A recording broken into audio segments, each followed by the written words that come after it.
বিয়ে বাড়ির মতন স্বাদে কোনো রকম ঝামেলা ছাড়াই আজকে আমি তোমাদের বানিয়ে দেখাবো আর মাছের ভাপার রেসিপি, যা গরম গরম ভাতে কিন্তু দারুণ লাগে খেতে। একবার এই আর মাছের ভাপা দিয়ে গরম ভাত খেলে তোমরা নিজেরা পুরো মুগ্ধ হয়ে যাবে। দেখো, প্রথমেই আমি আর মাছগুলো খুব ভালো মতন কিন্তু পরিষ্কার করে ধুয়ে নিয়েছি। এরপর এখানে আমি নুন নিয়ে নিলাম লঙ্কা গুঁড়ো, হলুদ গুঁড়ো আর সর্ষের তেল। সব কিছু একসাথে আমি ভালো মতন মিশিয়ে নিয়ে মাছের গায়ে কিন্তু ভালো মতন মাখিয়ে নেব। আর মাখানো হয়ে গেলে 15 মিনিটের জন্য মাছগুলো ম্যারিনেট করে কিন্তু আমি রেখে দেব।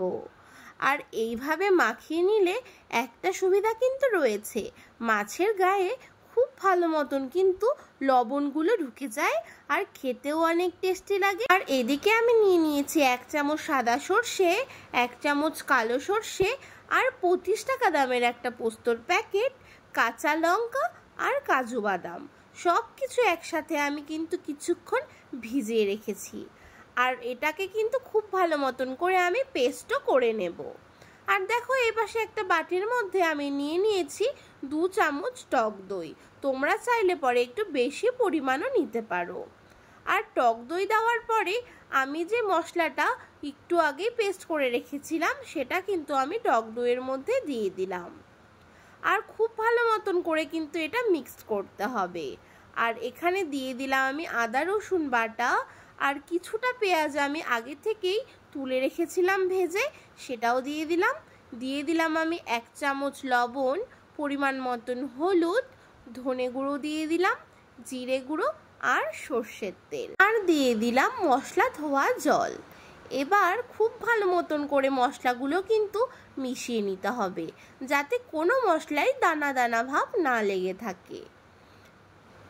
দেখো, কিছুক্ষণ পরে খুব ভালো মতন করে কিন্তু মশলাটা আমার মেশানো হয়ে গেছে। এর থিকনেসটা দেখো কি দারুণ এসছে, একদম পারফেক্ট কিন্তু এটা তৈরি হয়ে গেছে। এরপর একটা টিফিন বাটি নিয়ে নিলাম, আর এখানে আমি কিছুটা পরিমাণ মশলা আগে টিফিন বাটিতে দিয়ে দিলাম, আর চামচ দিয়ে খুব ভালো মতন করে টিফিন বাটিটা কিন্তু আমি মাখিয়ে নেব। মাখিয়ে নেওয়া হয়ে গেলে মাছগুলো আমি পরপর কিন্তু টিফিন বাটিতে সাজিয়ে দেব। এক এক করে মাছগুলো সাজানো কিন্তু হয়ে গেছে। আর বাকি যে মশলাটা রয়ে গেছিল সেই মশলাগুলো কিন্তু আমি মাছের ওপরে ভালো মতন মাখিয়ে দেব। আর টিফিন বাটির গায়ে অল্প যে মশলা লেগেছিল তাতে করে অল্প জল দিয়ে কিন্তু আমি পুরো ধুয়ে দিয়ে দিলাম। আর এরপর ওপরে আমি দিয়ে দেব কাঁচা লঙ্কা, আর দিয়ে দেব সর্ষের তেল। আর টিফিন বাটির মুখটা আমি খুব ভালো মতন করে কিন্তু বন্ধ করে দেব, যাতে বাইরে কোনো রকম ভাবটা না বেরোতে পারে। আর এরপর একটা সসপ্যানে জল বসিয়ে দিলাম, আর ওপরে দিয়ে দিলাম একটা স্ট্যান্ডের ওপর টিফিন বাটিটা বসিয়ে দিয়ে সসপ্যানটা আমি ঢাকা দিয়ে দেব 20 থেকে 25 মিনিটের জন্য। 20 থেকে 25 মিনিট পর ফিরে এলাম। এরপর আমি টিফিন বাটিটাকে নামিয়ে নেব। টিফিন বাটিটা কিন্তু 10 থেকে 15 মিনিট পরে ঠান্ডা করে খুলতে হবে, আগে কিন্তু এটা খোলা যাবে না। দেখতেই পাচ্ছ এর থিকনেসটা কি দারুণ এসছে, আর কালারটাও কিন্তু পুরো অনুষ্ঠান বাড়ির মতনই এসছে। আর আজকের আমার এই ভাপার রেসিপি তোমাদের কেমন লাগলো অবশ্যই কিন্তু কমেন্টের মাধ্যমে জানাবে।